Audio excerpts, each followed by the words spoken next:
Bem-vindos ao curso Jaguar. A aula de hoje vai ser bem legal. Lá na aula 126, eu demonstrei a criação de um servidor de C e C, ou seja, comando e controle, Command and Control. Na aula 127, realizamos um teste de segurança no laboratório com o macOS Catalina, onde ele, com a ferramenta padrão do próprio sistema, a ferramenta Netcat, conectou no C2 via rede Tor, totalmente anônimo. E na aula do C&C, a aula 126, também realizamos ali um teste no final com o Linux Ubuntu, conectando ao servidor C&C. Então até agora já foi Ubuntu e macOS. Faltou nosso querido Windows. Então hoje vamos focar em uma situação realista em um sistema Windows 11, onde a gente quer abrir um canal de comunicação com um servidor de comando e controle. Mas o desafio é não instalar nenhuma ferramenta além do próprio cliente Tor. Então é uma aula que tem continuação direta com o do Linux e do macOS. E falando dos dois sistemas Linux e macOS, eles é outra perspectiva de visão. É muito mais fácil realizar esse procedimento neles, porque lá tinha a ferramenta Netcat e o Bash por padrão, que são ferramentas que podem ser utilizadas para essa conexão com o servidor de forma bidirecional. Só que o Windows é outro mundo. Não tem Netcat, o curry do próprio Windows ele é capado, e para terminar de lascar, o PowerShell não tem por padrão nativamente o protocolo SOC 5, que é o protocolo que o Tor utiliza como proxy. Então o desafio ali que eu enfrentei, e vou trazer detalhadamente para vocês, seria esse fator inicialmente de como criar uma conexão com o C2 utilizando só o que o Windows tem a oferecer. O laboratório da aula vai ser uma VM do Windows 11 limpa, recém-instalada do site oficial da Microsoft. A única coisa que vamos instalar é o cliente Tor. Pode ser o cliente Tor ou o Tor Browser. Até mesmo pode ser o Brave. Se ele estiver conectado via Tor, ele estabelece ali uma conexão através da rede e também estabelece o proxy. Então, tanto o Tor cliente, o Tor browser ou até mesmo o Brave, quando você abre eles conectando na rede, automaticamente vai subir um proxy do protocolo SOC 5. E esse protocolo, especialmente relacionado ao Tor, ele fica escutando na porta local da própria máquina, 127.0.0.1, e pode ser tanto 9150, tanto 9050.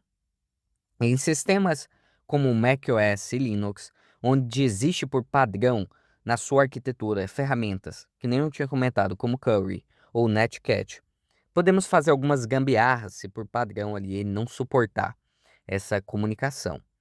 Agora no Windows, a coisa que nem eu comentei muda. Existe ali um negócio chamado Invoke Web Request, do PowerShell. E esse carinha, a função dele é realizar solicitações com HTTP e HTTPS. Mas ele não suporta o SOC 5, nem mesmo passando ali via parâmetro. E como vamos conectar um domínio.onion, é necessário esse domínio do protocolo ali tor.onion, o SOC 5 para comunicar com 127.0.0.1 localmente. Então, o que lasca é que até hoje, na última versão do Windows 11, o próprio PowerShell, por padrão, ainda não implementou suporte a esse tipo de proxy.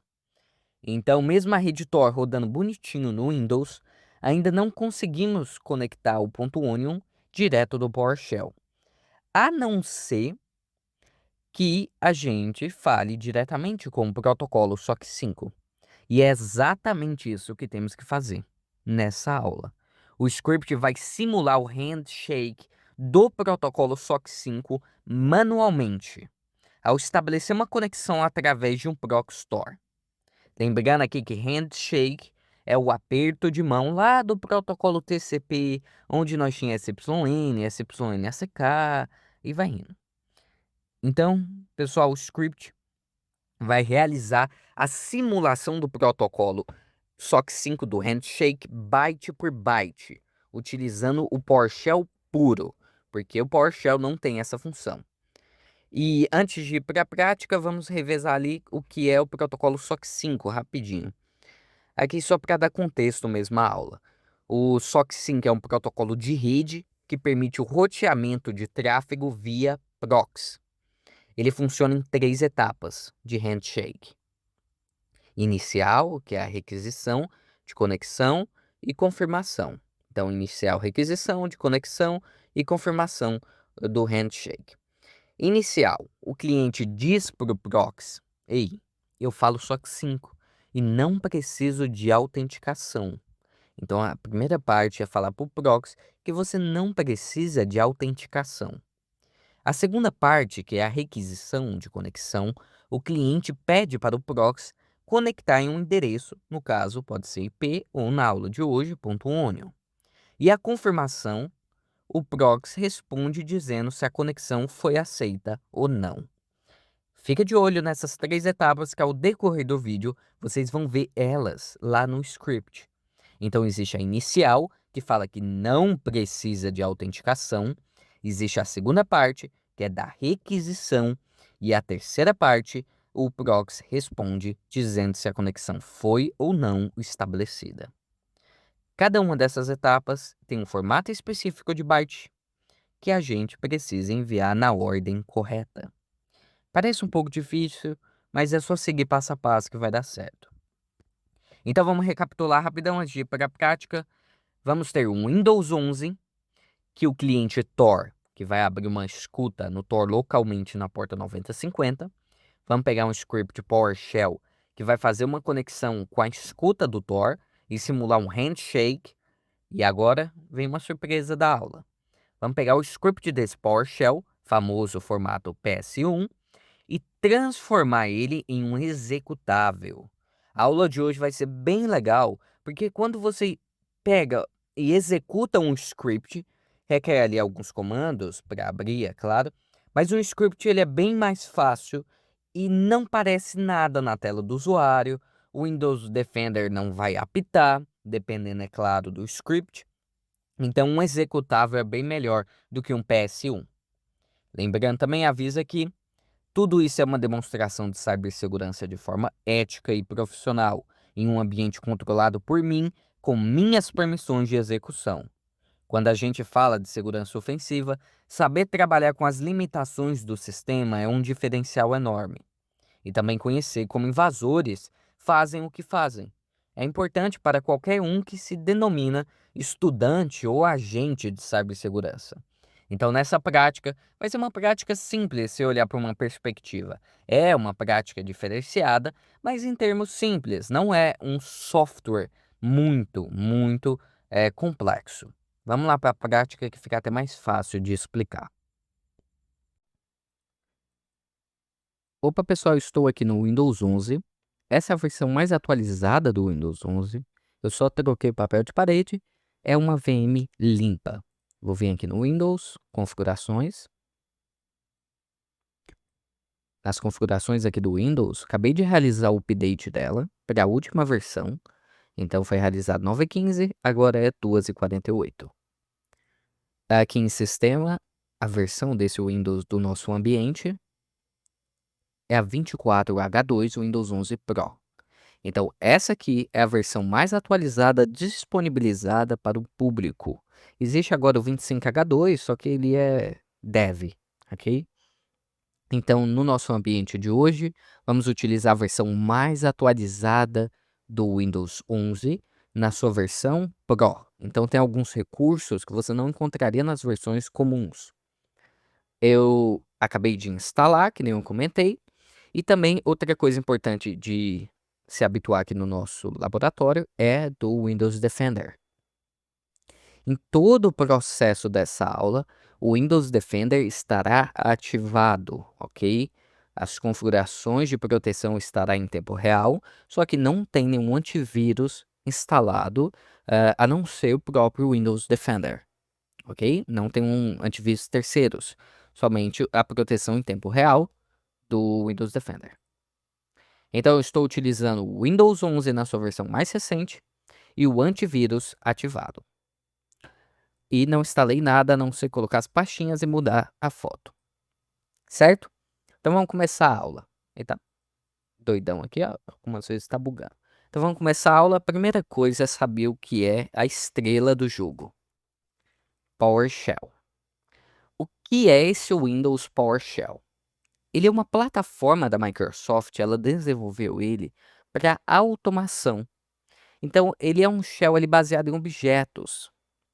Ele serve para automação, ele tem uma linha de comando interativa, ele usa uma linguagem de script ali baseada no .NET, do framework lá do .NET Core, aí vai versões bem modernas, né. Então, para que serve em si? Ele serve para automação seja administrativa, seja do próprio sistema. Vou abrir ele aqui para ficar mais fácil. Então você pega uns scripts avançados para automatizar tarefas no próprio sistema, tarefas repetitivas. Ele também é compatível multiplataforma, não só o Windows, ele é open source agora, então ele serve no Linux, no Mac. Ele serve para isso, ele gerencia ali também Active Diretório, monitoramento de servidores, por isso que ele é muito utilizado, o Windows PowerShell. Algumas vezes, talvez a pessoa pode confundir, tem um Windows PowerShell e para que serve o prompt de comando, famoso CMD, né? O prompt de comando, ele é uma versão mais simples da interface ali tradicional. Ele ele não tem os recursos do PowerShell. O PowerShell ele é para automação. Já o bloco de comando ele é bem mais simples, trabalha com texto puro, os comandos, emitem texto como saída, ele não tem interatividade, usa comandos básicos, tipo dir, mkdir para ficar criando, delete e tal. Então ele é uma versão bem mais limitada comparada ao PowerShell. O PowerShell ele já é uma versão mais robusta, o CMD é uma versão mais focada em simplicidade, vamos dizer assim, certo? Então, quando nós pega o PowerShell, ele serve para comandos mais avançados, ele tem suporte completo a scripts, automação, multiplataforma, integração com APIs. E essa integração com APIs também, ou capacidade de execução de script de automação, acaba sendo uma vulnerabilidade grave nos sistemas Windows. Porque se eu tivesse só o prompt de comando, talvez muitos dos scripts, considerados hoje em dia maliciosos, não seria possível execução. Já graças ao PowerShell e sua incrível capacidade de ferramentas de automação de script, é possível facilmente eu realizar o que eu vou fazer hoje, que é uma conexão do Windows 11 na sua versão mais recente, com seu antivírus ligado, a um C2 que vai controlar ele naturalmente, naturalmente. Então é uma vulnerabilidade que podemos notar no próprio sistema. Então esse aqui é o Windows PowerShell, ok? Vamos utilizar ele hoje, só que lembrando que nem eu comentei, ele não é muito capaz para a tarefa ideal que seria via rede Tor. Por quê? Ele não tem a capacidade de rodar SOC 5 por padrão. E por causa que ele não tem essa capacidade de rodar SOC 5 por padrão, vamos ter que fazer uma série de comandos de script para manipular a requisição do SOC 5 do protocolo para funcionar. Então ele deu uma dificuldade no nosso trabalho, só que vai ser bem legal a aula de hoje, vocês vão aprender bastante. Então é isso, os dois têm que saber. A primeira parte da aula, vamos lá. Instalar a rede Tor. Então é o Tor, opa, Tor, opa, Tor download. Seguinte, pessoal, daria de fazer o script Tor em binário e fazer o executável, ok? Sem necessariamente o cliente instalar. Mas nesse caso, que nem no Mac e no Linux, vamos instalar ele manualmente. Existe o Tor Browser e existe o cliente Tor. Eu até aumentei o mouse, para ficar mais fácil vocês verem. O Tor Browser, ele é mais pesado, o cliente Tor ele é bem mais leve, é só o binário do Tor. Eu não vou instalar o Tor Browser, eu vou instalar o cliente Tor. Vim aqui embaixo, aqui existem as arquiteturas de cada sistema. Eu quero a arquitetura x86, x86. Fazer o download dela. Fez aqui o download do arquivo, vou abrir a pastinha. E aqui tá a pastinha, papel de parede, pastinha. Vou extrair. Seria ideal eu fazer a verificação com a chave de verificação no próprio site do Tor. Ó, aqui tem a verificação, aqui já é a página, mas tem a verificação ali do download do Tor, da chave, seria essencial você verificar, mas somente caso você vai colocar o binário junto com o executável, aí você dá uma verificada rápida, ver se está tudo certo com o seu comando. Esse aqui é a pasta lá do Tor quando você extrai. Ela é muito simples, ela é o binário do Tor. Ela só serve para conectar e abrir para o proxy escutar na 9050. Então ele vem alguns executávelzinhos, um plug de transporte, mas o importante é o Tor. Só que olha aqui, ó, eu tô com o antivírus ligado. Isso aqui por padrão, tanto no Mac, tanto no Windows. Quando eu executar, vai aparecer um alerta, ó. Vou executar e aparecer um alerta do Windows, proteger o computador. Windows, Microsoft Defender, Smart Screen, pediu bababá. Por que que isso aqui? Porque esse Tor X, o cliente Tor, ele não tem um fornecedor conhecido. Daniel, por que o Tor X não vai ter fornecedor e quando eu pego aqui o Tor Browser, ele tem fornecedor e não chora na hora de eu instalar? Porque esse Tor X ele é muito mais para desenvolvimento. Então uma pessoa comum não vai instalar ele, vai instalar o Tor Browser. Por isso que ele não tem um fornecedor conhecido. Só que ele não vai impactar em nenhum momento na segurança do próprio sistema. Em nenhum momento o Windows Defender vai chegar e vai apagar ele. Em nenhum momento ele vai cancelar a execução dele. Ele só aparece realmente essa tela aqui. Então executar assim mesmo. Ele vai começar a executar, fechar todas as pastas aqui. E ele começou, ó. Começou em 0%. Podemos ver que ele OpenSox Lister 127.0.1.9050. Então ele abriu ali na porta e ele está escutando na porta local 9050. 100%. O circuito Tor foi estabelecido e os handshake foi finalizado. Então a comunicação foi conectada com os relays. A partir de agora, tudo que for enviado nessa porta, porque ele está escutando nessa porta, tudo que foi enviado nessa porta vai ser passado pelo Tor caso esteja de acordo com as normas da requisição do Tor. Então não é tudo que eu enviar que vai passar pelo Tor. Tem que estar de acordo com o protocolo SOC 5, que é o protocolo que a rede Tor aceita. Então todo o procedimento da aula hoje depende também do protocolo SOC 5, certo? Preparei as fotos da aula, como sempre. Aqui tem as fotinhas. Vou abrir a primeira. Ó, deixa ele carregar. Essa é a primeira foto da aula de hoje, que é a configuração inicial. O que é isso aqui, né? Isso aqui é o seguinte. Vou abrir aqui documentos. Já deixei o script aqui pronto. Ó, tem uma imagenzinha do canal e o script. Esse script, eu vou abrir tela cheia, ele tem, ó, esse script inteiro. Ele tem 43 linhas, só que literalmente algumas linhas é só bobeirinha, ó, que nem para demonstrar o que é. Então ele tem um total de 43 linhas, 1441 caracteres. O script é isso. Por que que ele é tão grande assim? Porque nós vamos ter que falsificar essa conexão via SOC 5 com alguns bytes específicos desse protocolo. Porque senão o Tor não aceita, porque o PowerShell não aceita. Então vamos ter que fazer isso por causa de tudo do PowerShell. Vai funcionar o seguinte, esse script vai estar lá no meu site completo. E eu poderia só pegar esse script e executar para vocês e vocês verem como é que funciona a comunicação.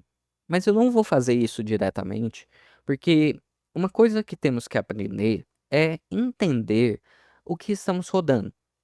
Então, mesmo que eu não possa explicar por completo, eu quero pelo menos explicar por cima, para vocês realmente saberem o que esse 0x05 faz, vocês realmente saberem o que está executando na sua máquina e o que você está fazendo. Mesmo que você não entenda essa linguagem de script de PowerShell, você tem uma noção bem clara do que todas essas 43 linhas estão fazendo com o sistema. Porque o que ele está fazendo é realmente um teste de segurança muito poderoso. Essa conexão com o C2 é muito poderosa. Mas o que está acontecendo aqui, né? Então, por isso que eu preparei as fotos, porque eu vou explicar detalhadamente nas fotos o que é cada ponto desse script. Fechado? Então, vamos começar a aula, que é a segunda parte da aula, que é a explicação. Então, aqui, ó, configuração inicial. Essa configuração inicial é essa primeira parte aqui, ó, config, ó, primeira partezinha aqui. E eu vou seguir na ordem. Vou explicar aqui, ó. Vamos lá, vamos começar a nossa aula de slides hoje, então.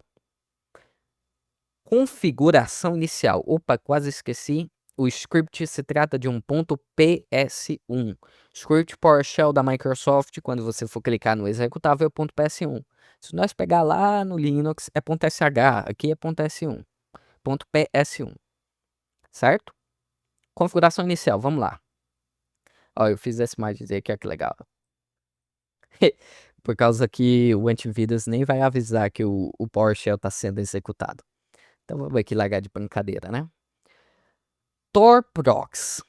O que esse Torprox está fazendo nessa configuração inicial? A primeira coisa do script lá no topo é você definir o Torprox, que define o endereço IP do Proxtor. 127.0.0.1 significa que é um endereço localhost. Então ele indica que o servidor Tor está rodando aonde? Na mesma máquina. Não é para o script conectar em um proxy na internet ou em outro lugar. É para ele conectar no proxy que está na mesma máquina, certo? 127.0.0.1. Tor port 9050. Então ele especifica a porta padrão para conexões SOC 5 do Tor. Então estamos criando aqui dois carinhas, que é o Tor proxy e o Tor port. Eles estão separados, só que eles são juntos, porque eles servem para a conexão. Então esse é o localhost e essa é a porta do localhost, ok? Então a comunicação interna da própria máquina é essa do Tor. O Tor vai estar escutando nessas portas. Lembrando que a porta 9050 do Tor serve para conexões SOC 5, só que o Tor não tem só 9050. O Tor tem a 9150 também, que é a do próprio Tor Browser, ok? Eu tentei tirar o zoom e bugou. Do próprio Tor Browser é 9150. Beleza, temos as duas ali lá em cima, Tor Proxy, Tor Port e Onion Host e Onion Port. Onion Host contém o endereço aonde? Do serviço oculto. De quem? Do ponto .onion. Que você deseja o que? Acessar a rede Tor. Você não deseja acessar um endereço IPv4. Pode ser substituído pelo endereço IPv4? Poderia. Mas o nosso script é focado no PowerShell para fazer o protocolo SOC 5 na 9050 rodar o Onion Host, que é o ponto .onion. Então desejamos acessar por aí. Tá netcat.onion, só que seria substituído, no caso, pelo nosso endereço. Onion Port 4444, que é a porta que está escutando. Então o servidor Onion Host está escutando a porta Onion Port 4444. Então o servidor está escutando lá. Beleza, até aqui é tudo comum, só estamos especificando para o PowerShell onde está cada coisa e cada bloquinho da jogada. Agora, esse aqui eu coloquei porque ele é muito legal. Não necessita, mas é legal. Start Sleep Second 5. O que significa isso? O script. O script vai aguardar para iniciar 5 segundos, seconds 5, antes de iniciar a conexão. Então é uma pausa de 5 segundos antes do script iniciar. Por que tem isso? Tem duas coisas legais dessa pausa. Uma, vai garantir que o serviço Tor esteja funcionando ali, se você colocou um binário junto e demorou subir o Tor. Então espera 5 segundos, beleza, estabiliza a rede, depois você conecta. Mas eu coloquei isso por causa que é para não levantar suspeitas. Porque se você clica para executar alguma coisa e essa coisa só começa a funcionar 5 segundos depois, o processo começou a fazer 5 segundos depois. Nesses 5 segundos, a culpa dessa conexão pode ser de outro processo e não do seu processo. Então, se você clica no executável e não aconteceu nada, é melhor do que você clicar e já executar. Então você tem uma garantia que o Tor subiu e você tem uma garantia de ser menos suspeito, porque o processo só subiu 5 segundos depois da execução daquele executável, daquele script. o que não levanta uma suspeita severa, porque ele só foi iniciado 5 segundos depois, certo? Vamos pegar aqui o bloquinho. Então, nessa primeira parte, estamos definindo a configuração, quem é quem, o endereço de quem, a porta de quem. Espera 5 segundos e depois começa o script. Então, o script em si, das funcionalidades todas, vai começar aqui. Até agora, só definimos o que é cada coisa e onde está cada coisa. Agora ele está dormindo por 5 segundos. Vamos iniciar o script. Vamos lá. Esse aqui eu espero que vocês tenham entendido. Fica de olho nisso aqui, ó. Ele bugou aqui. Aí. Fica de olho no Tor Proxy, Tor Port, Onion Host e Onion Port. Vamos para a próxima página. Estabelecendo conexão SOC 5 via Tor. O PowerShell não suporta SOC 5. Vamos ter que realizar a criação da requisição do SOC 5. Porque o próprio PowerShell tá de xaropagem e não funciona. Então tem esses comandos aqui, ó. Vamos lá. Primeiro comando. Cliente, new object system.net sockets TCP cliente. O que que tá fazendo? Criou um objeto, new object, que possibilita a conexão TCP, cliente TCP, a conexão com o servidor. Beleza, conexão de quem? Aí já vem cliente connect o quê? Tor prox, o comando Tor prox e Tor port. Então ele vai abrir uma conexão com o prox Tor local 127.0.0.1 e com a porta Tor port 9050 que definimos lá anteriormente, ó. Definimos aqui anteriormente Tor proxy e Tor port. Então ele está puxando nessa próxima parte isso aqui, ó. Então vai realizar a conexão, abrir a conexão ali com o proxy Tor local e a porta local. Então agora a obtenção do canal de comunicação, né? Porque temos o stream igual a cliente get stream, ou seja, obter um fluxo de dados stream, um fluxo de dados binários. Então ele permite a leitura e a escrita de informações. Não é à toa que ele permite a leitura e a escrita, e logo embaixo nós temos a escrita daquilo, que é o que? O stream write, o envio de bytes. Envios de bytes de quê? Inicialização para o cliente connect. Então, ó, iniciamos o TCP cliente com o Tor proxy e o Tor port, e já vamos iniciar agora o envio de bytes para a inicialização, falando, epa, eu quero iniciar a conexão. Beleza, você quer iniciar a conexão. Então você tem uma array cheia de bytes. Ó, cheia de bytes aqui, ó. Você quer iniciar. O que cada byte significa? Vamos lá. 0x05. Esse primeiro byte é a versão do protocolo SOC 5. A versão 5. Por quê? Porque o SOC 5 Tor só responde a SOC 5. 0x01. Número de métodos de autenticação oferecidos. Nesse caso, só existe um método de autenticação. Olha aqui, um método de autenticação. Qual que é o método de autenticação? 0x é 0. O que significa? Método de autenticação vai ser proposto sem autenticação. Por que, Daniel, você tem ali um 0x05, eu entendo que é o SOC 5, mas por que eu tenho um 0x01 falando que eu tenho um método de autenticação e logo em seguida o meu método de autenticação é sem autenticação? Porque você tem um método de autenticação, que é o sem autenticação. Por que tem que ser sem autenticação o protocolo SOC 5? Porque a rede Tor só permite sem autenticação.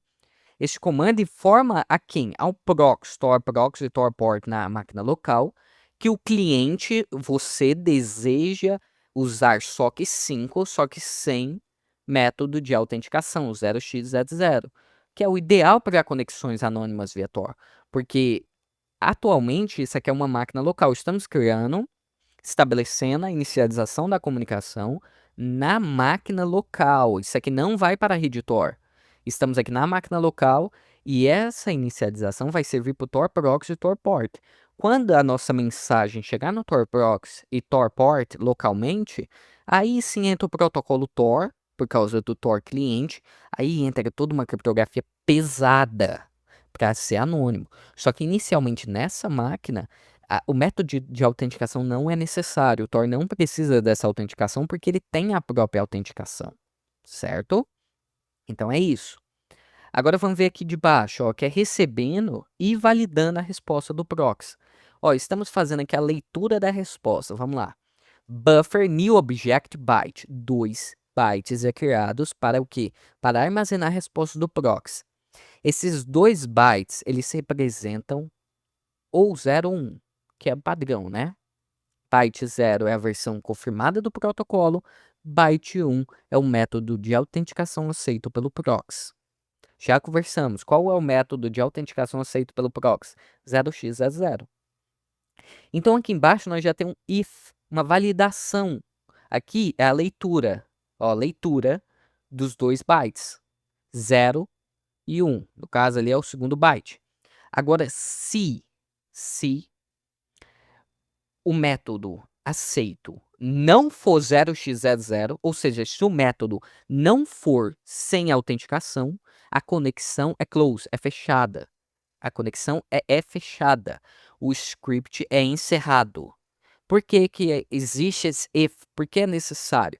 Porque se a comunicação não for 0x00, o proxy não vai aceitar. O proxy só aceita e só continua a comunicação se o método for sem autenticação. O Tor só aceita a comunicação se for sem autenticação. Então, estamos reforçando, na verdade, a validação da comprovação daquela escrita lá do 0x00. Então, definimos aqui em cima o início do handshake, o início do SOC 5, enviando a inicialização do handshake, ó, falando que é para ser SOC 5, falando que eu tenho um método de autenticação que é sem autenticação. Então aqui embaixo eu só estou validando essa resposta ali. Ó, tem que ser 0x00. Beleza, até aqui é bem legal, nós só tá montando tudo, ok? Validando se está sem autenticação e indicando que é SOC 5. Até aqui é isso no nosso script. Vamos passar para o próximo. Solicitar na conexão com o host.onion. Então aqui vamos começar a preparar a requisição. Por enquanto, trabalhamos a conexão com o proxy. Ó, na primeira parte, trabalhamos o que é cada coisa. Aqui trabalhamos a conexão com o proxy. E aqui vamos trabalhar a requisição para o host. Essa aqui vai ser a mensagem que vai para o proxy, que vai para a internet ali do Tor, a rede Tor, certo? Então vamos lá, solicitando. Primeira coisa que nós temos, isso aqui é uma linha só, esse igual continua embaixo. Host bytes. System test encoding ASCII get bytes onion host. O endereço onion host, é convertido para uma sequência de bytes, utilizando qual codificação? Vai ser a codificação Unicode? Não, vai ser a codificação ASCII. Então, o requisito do protocolo SOC 5 para transmissões de nome de domínio é estar em ASCII. Então, aqui, ó, isso aqui está em ASCII em bytes e aqui vai estar em ASCII. Então, estamos pegando o Onion Host. O Onion Host ele é uma sequência escrita, tá vendo? Netcat.onion. Aí ele tá pegando ele e transformando em uma codificação do ASCII, porque é o requisito do protocolo SOC 5. Aí a partir daqui, ó, então ele transformou o endereço lá, .onion em ASCII, beleza, transformou normal. Isso aqui é simples, é o host bytes, é o host, onion host. Agora vem o port. O port é o processamento de porta do onion host. E ele já é um pouquinho maior, ele é dividido em 2. Divisão de partes em 2 bytes. Ele é dividido em 2 bytes. Para enviar a porta no formato exigido por onde? Pelo protocolo. O protocolo exige que a porta seja enviada em formato de 2 bytes. Então temos o port high, que representa a parte alta, né? A porta alta. O que é a porta alta? Ele vai pegar a divisão do onion port, o onion port por inteiro, e ele vai dividir por 256. E o port low, a porta baixa, ele vai pegar também o onion port e vai representar a parte baixa. Então é o resto da divisão do 256, porque o protocolo SOC 5 necessita que seja em 2 bytes. Ele precisa que o port esteja informado em 2 bytes. Então o que esse port bytes vai fazer? Ele vai pegar o port high e o port low. Então ele pegou o byte aqui que dividiu da parte alta e pegou o byte da parte baixa e juntou em port bytes. Então aqui nós tem todo o processo, host bytes, que é em ASCII Union Host, e o port bytes está juntando o port alto e o port low e fazendo os dois, que é a requisição que o próprio protocolo SOC 5 pede. Beleza. Agora vamos lá. Request. Agora vem o request. O que significa request? A requisição, certo? Então agora montando a requisição, já fazemos um processo imenso e agora é a hora de montar essa requisição. Então vamos montar ela, request, detalhamento ali dos bytes. Temos os bytes e temos o byte aqui, 0x05. O que significa? SOC 5. 0x01, comando connect, solicitando uma conexão com o servidor. Então eu estou ali conectando ao servidor, pedindo esse processo de conexão com o host.onion. 0x00, esse é um byte reservado que precisa da requisição. Ele é só 0, ele é um byte reservado mesmo. 0x03 indica que o endereço a seguir é um nome de domínio, ok? É um nome de domínio. Então aqui já temos um conjunto, host bytes landing.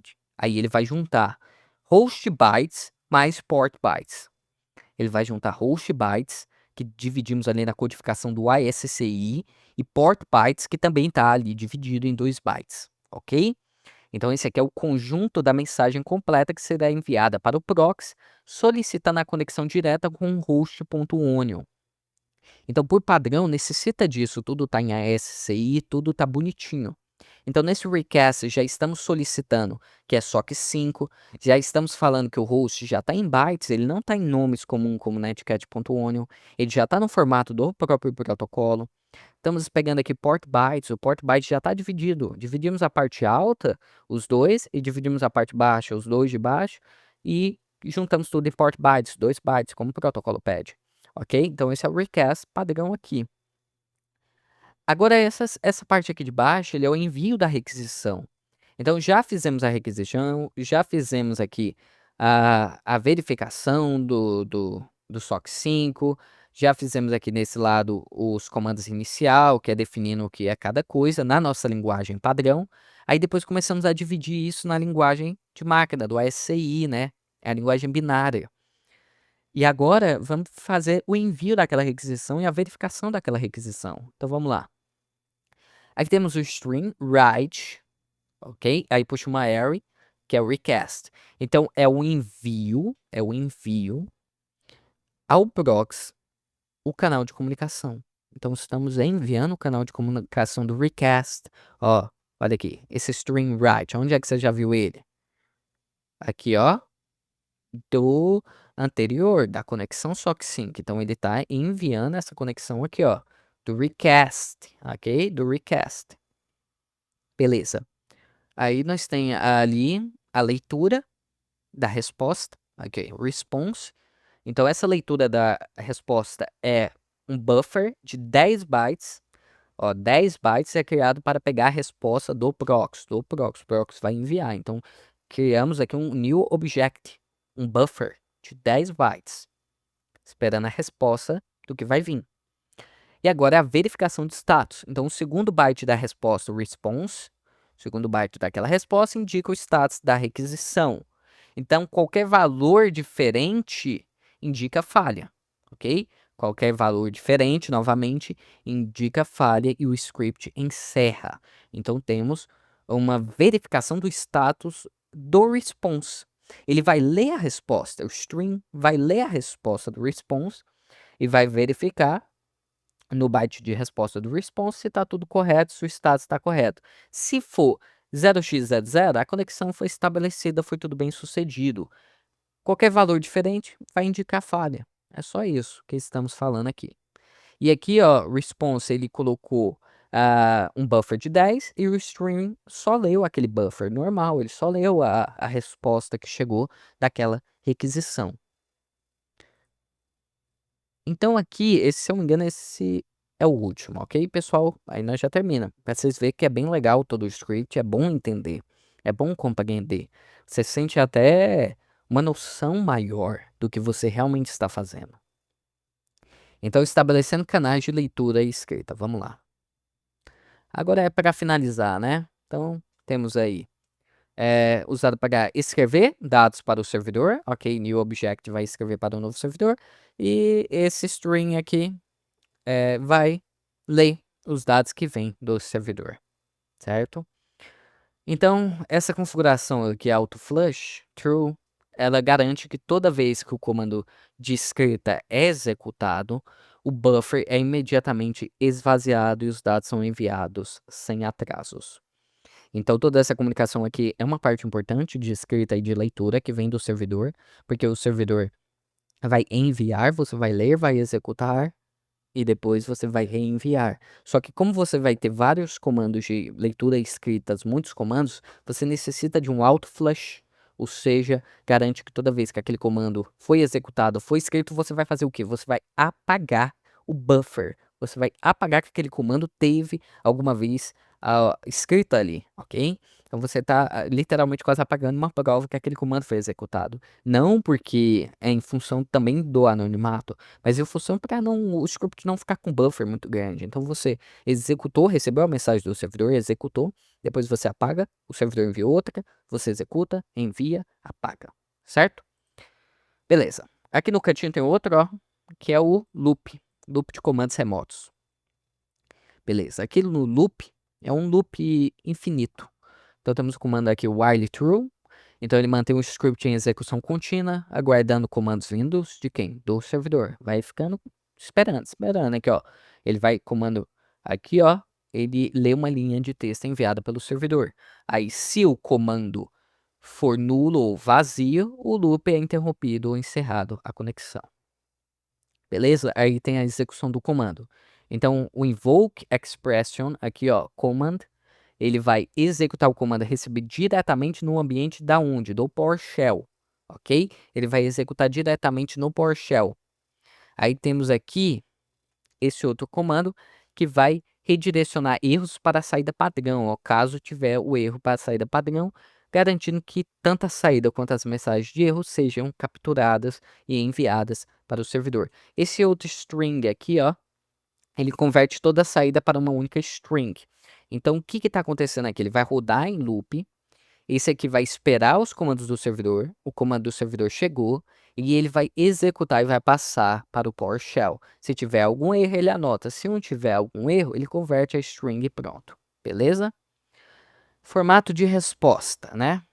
Temos o formato de resposta aqui do trim. Esse formato de resposta é um prompt, é a saída limpa com trim, é um prompt personalizado ali. Get location, ok? Então ele é adicionado simulando o comportamento do terminal PowerShell padrão. Aí temos o envio da resposta, da escrita daquela resposta que vai ser enviada, o envio do resultado de volta ao servidor. E aqui é o tratamento de exceções. Caso ocorra algum erro durante a execução, o comando block catch captura a exceção e envia uma mensagem de erro formatada para o servidor caso ocorra algum erro. Então, resumindo novamente, esse comando de loop é muito importante. Esse comando de loop, ele se trata de um comando que vai ficar infinito, rodando infinito, esperando a resposta do servidor da linha do servidor. O servidor enviou, o invoke expression command é colocado. Se ocorreu algum erro, ele é enviado e guardado. Se não ocorreu, ele junta ali uma string, executa e depois, por último, ele pega a saída limpa daquela execução que ele fez, em um prompt personalizado, é claro, e adiciona simulando o comportamento. E depois ele só escreve o que ele executou nessa simulação do comportamento do PowerShell. Ele executa e envia o resultado de volta ao servidor, ok? É isso, muita coisa, ok? Isso aqui é outra coisa que vamos fazer. Mas é muita coisa, né, pessoal? Muitos dados, muitas informaçõezinhas. Mas, ó, se agora eu pegar isso aqui, vocês já vão saber muita coisa. Então, esse é nosso script. E eu aposto que só de vocês bater o olho, vocês agora são capazes de analisar. De analisar. Então, eu tenho um Tor proxy, eu tenho um Tor port, eu tenho um onion host, eu tenho aqui para ele esperar 5 segundos, e eu tenho toda uma comunicação aqui muito importante. Olha o meu loop aqui, ó, do while. Olha, ele fazendo aqui uma nova escrita do objeto, colocando o buffer de 10 da resposta que ele vai ler. Então, a partir de agora, você tem uma noção. Olha aqui, ele fazendo a requisição por SOC 5. Então, isso é algo muito importante. Tente manter essa perspectiva, ok? Porque é algo realmente importante ali você ter a noção do que você realmente está executando. Agora vamos fazer o seguinte, vamos salvar esse arquivo, vocês vão colocar ele em um TXT, vamos escrever ele e vamos começar já a parte principal da aula, né? Vamos salvar como, vou salvar aqui em documentos, todos os arquivos e vou mudar o nome. Eu vou colocar connect-tor, ok? Connect-tor.ps1. Então é o .ps1 padrão do PowerShell. Salvar. Tá aqui. Lembra aqui que eu falei lá? Nós não vai executar ele em PowerShell. Eu quero trazer também agora outra perspectiva. Porque se eu mandar isso aqui ou executar isso aqui, é ligeiramente suspeito. Então, em um ambiente fictício, em um laboratório onde pretendemos um realismo, um executável seria necessário. Então, vamos baixar para transformar um .ps1 em um executável. Para isso, vamos utilizar um projeto lá do GitHub. O projeto ele se chama PS, PS, PS2 ou PS1. Agora eu não lembro o nome do projeto. Espera aí, deixa eu verificar aqui. É PS2 mesmo. Então, PS2 Exe. Aqui, ó, esse carinha aqui, ó. Grande projeto. Esse projeto é fabuloso. Então, vamos lá. Temos aqui o projeto. Vou baixar aqui code. Download zip. Vai baixar aqui o projeto do master. Então, o projeto do master, ele melhorou bastante. Agora ele tem até ele tem, que eu vou extrair, ele tem até uma interface gráfica para facilitar. Não vamos utilizar ela hoje, mas ele tem uma interface gráfica muito útil. Interface gráfica dele. Ó, então tá aqui. Temos o Thorzinho aqui e o PS2. PS2. E ele tem várias informações, só que o módulo dele que é importante. Ó, aqui tem um executável aqui dele, do aplicativo e do PS. Aí aqui você pode usar como linha de comando ou usar esse aqui, ó, que você coloca o arquivo aqui. Caso o arquivo está em documentos. Coloca a saída, se tiver ícone, beleza. Eu não vou utilizar isso aqui não, mas é muito legal. Dá de fazer copyright, file description. Dá de fazer tudo isso também na linha de comando, mas aqui é bem mais fácil, né? Não vou utilizar ele hoje, não. Vamos lá então, né? Já temos ali o nosso script aqui em documentos. Vamos pegar ele e tirar de documentos. Vou tirar os dois, ó. Esse aqui, eu tinha esquecido de falar, é o ícone, ok? Esse aqui é o ícone do nosso canal. Ó, ele é um ícone Netcat, o formato é .ico, porque ele vai ser a fotinha do nosso aplicativo hoje. Então eu vou pegar, eu vou recortar já e vou tacar aqui em downloads. Ó, coloquei os dois aqui.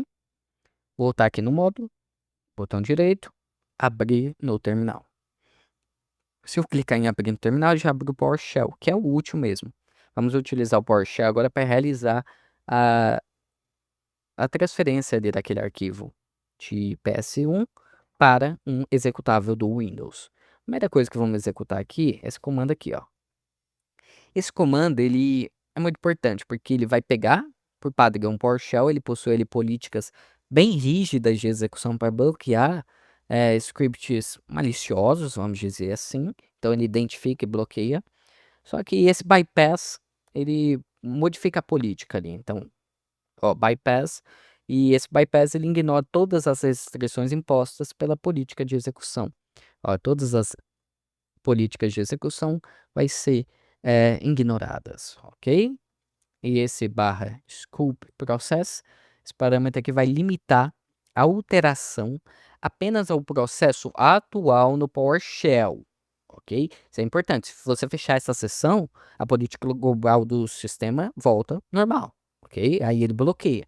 Então isso aqui é só atualmente, ó. Se eu fechar esse processo aqui, vai lascar tudo.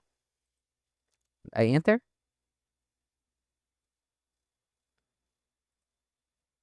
Ok? Foi? Então agora eu vou importar um módulo. Então aqui tem um PS2X, que é o projeto lá open source que acabamos de instalar. Aí tem a importação do módulo, ok? O import módulo.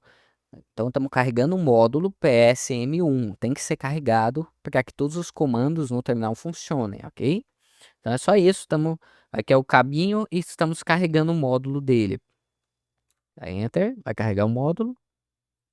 Ele deu erro na carregação do módulo aqui. Vamos verificar por que ele deu esse erro. Ó, esse erro na carregação desse módulo, vamos realizar manualmente, então, import módulo. Muito provavelmente foi um erro, dado que eu tô. Se não foi o nome ali, foi porque eu estava aqui, ó. É. Então vamos lá.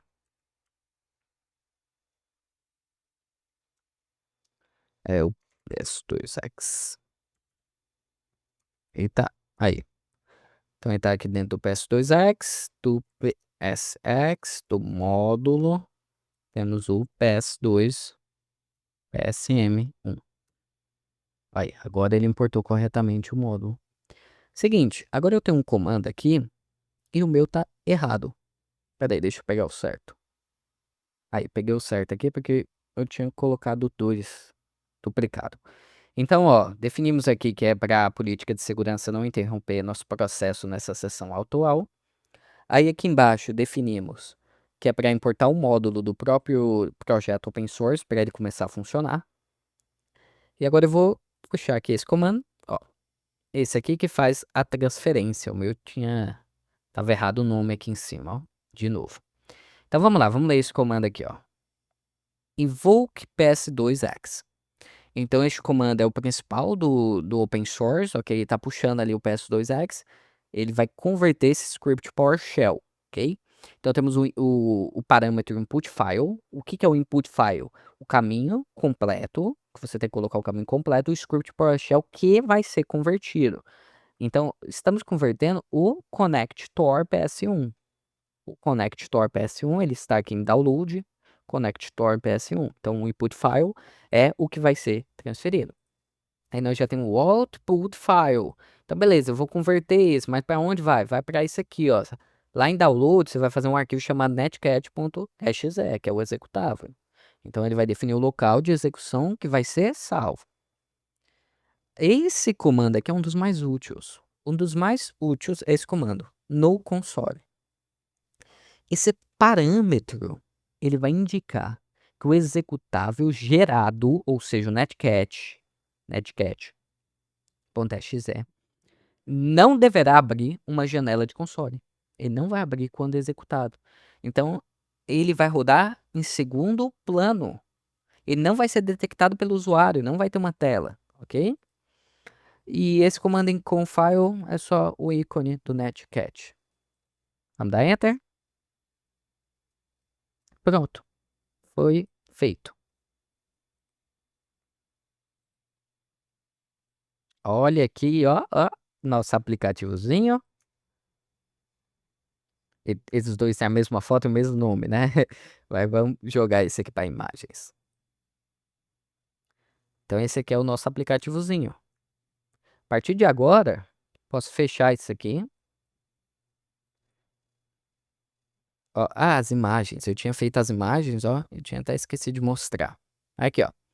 Então permite a execução de scripts no PowerShell sem o bypass ali e importa o módulo do PS2, import módulo, ok? Que é necessário para o serviço open source. Isso aqui é o próprio aplicativo ali necessita.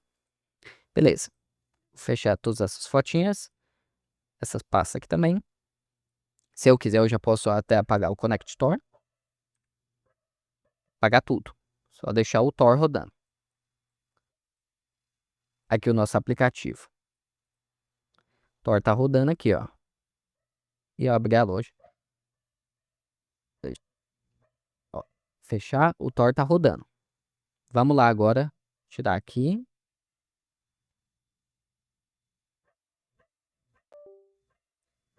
Ixi, cadê o meu termos aqui? Pera aí, deixa eu pegar ele. Aqui, ó. O meu C2 tá aqui. Tá 100%. E agora vamos realizar a execução. Aqui eu já vou mandar ele ler.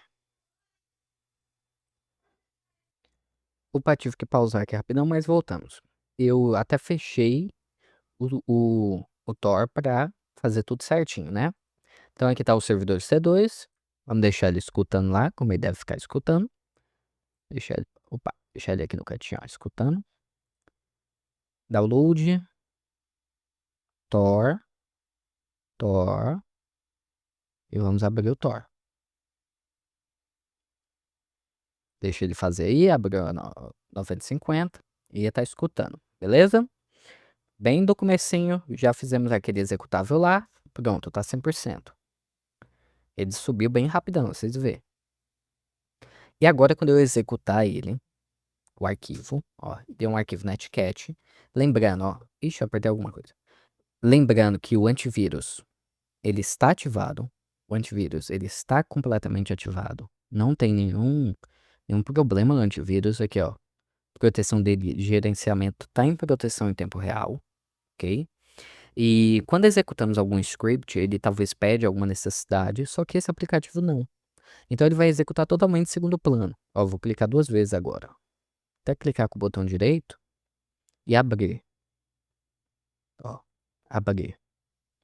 Lembra que ele espera 5 segundos antes de fazer alguma coisa? Então ele não vai aparecer aqui. Ó, tô mexendo no meu sistema, oxe, o Netcat não abriu, que coisa, cara. Papapá. Ah, proteção em tempo real, tá tudo certo, tá tudo correto. Opa, conexão foi estabelecida. Vamos lá. Aí chega os comandos padrões aqui, ó. Opa, netcat, ó, coisa doida, seu users. Então eu tô aqui em desktop, eu posso sair de desktop, ó, ls. Olha, listou tudo, OneDriver, vídeo, tudo. Eu vou entrar ali em CD, documentos. Opa, ele não puxou, ó, tem que tomar cuidado certinho. CD, documentos.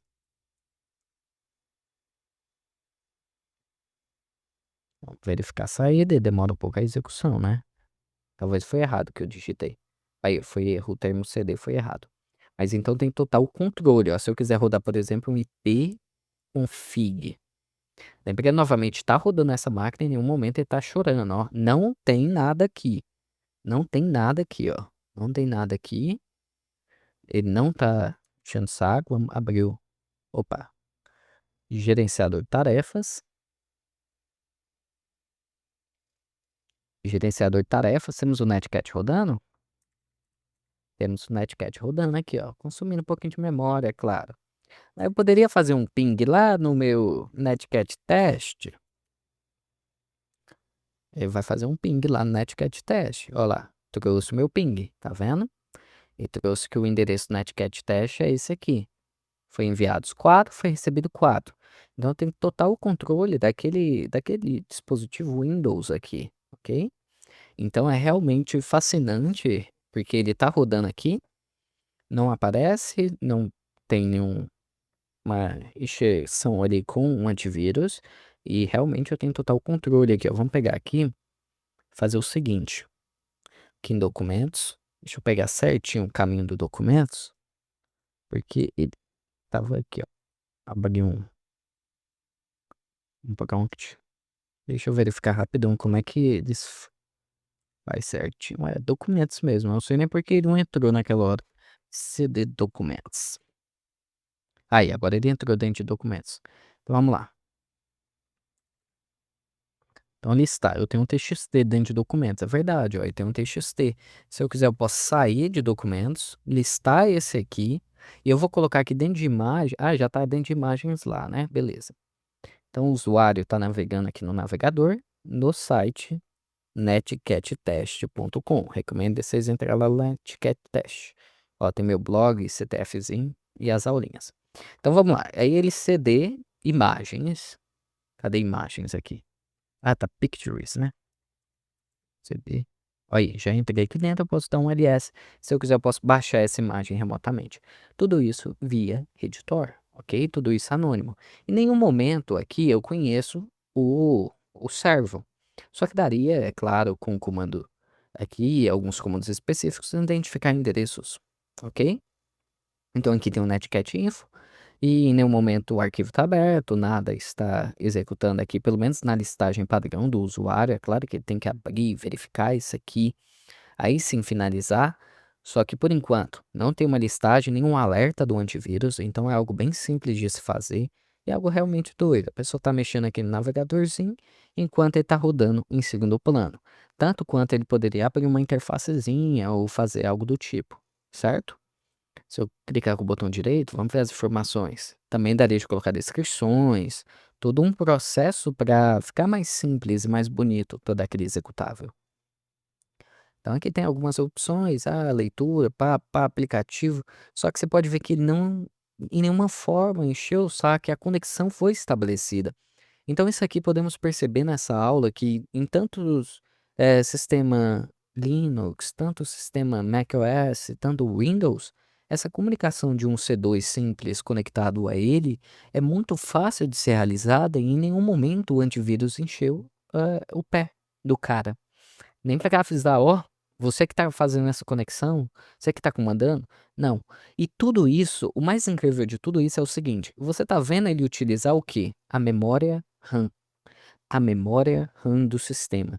Todos esses comandos estão ficando e estão sendo executados na memória RAM do sistema. Nenhum desses comandos estão sendo executados no próprio sistema em si para armazenar algum tipo de log.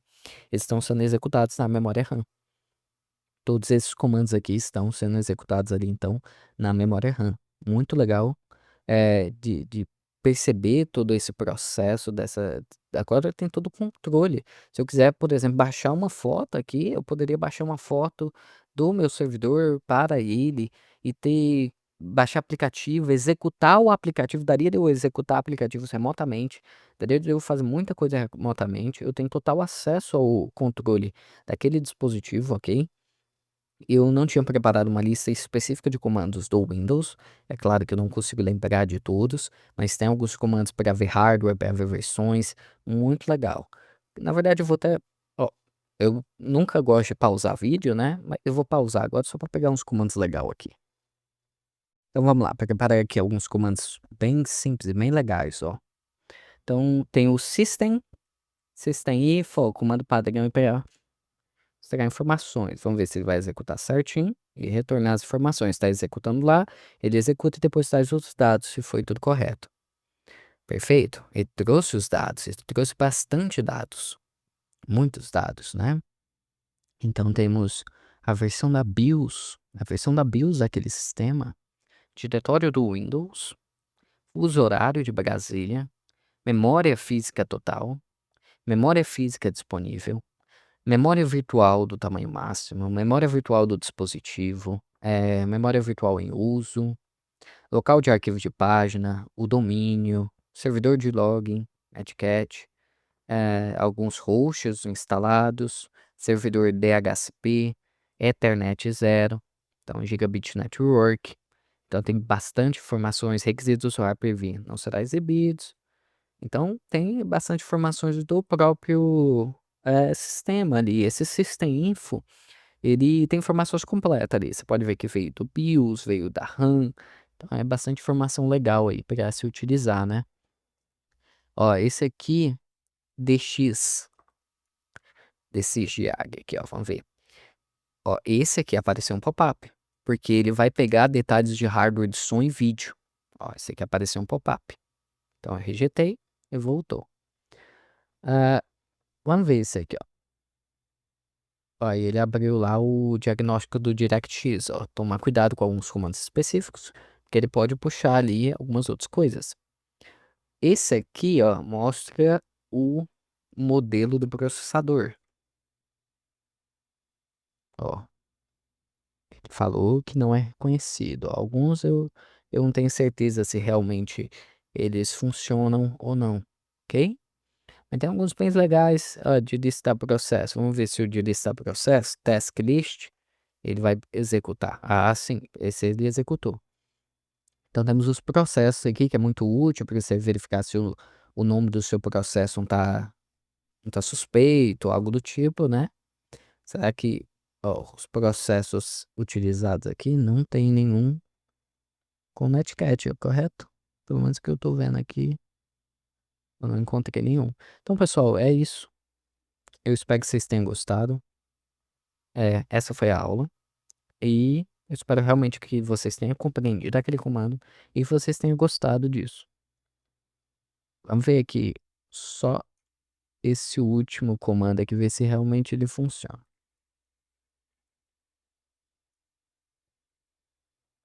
Aí, ó, abriu o Microsoft Edge no Netcat Test. Vamos fechar todas as abas.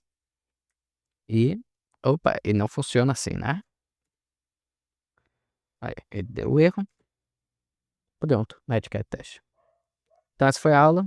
Até a próxima.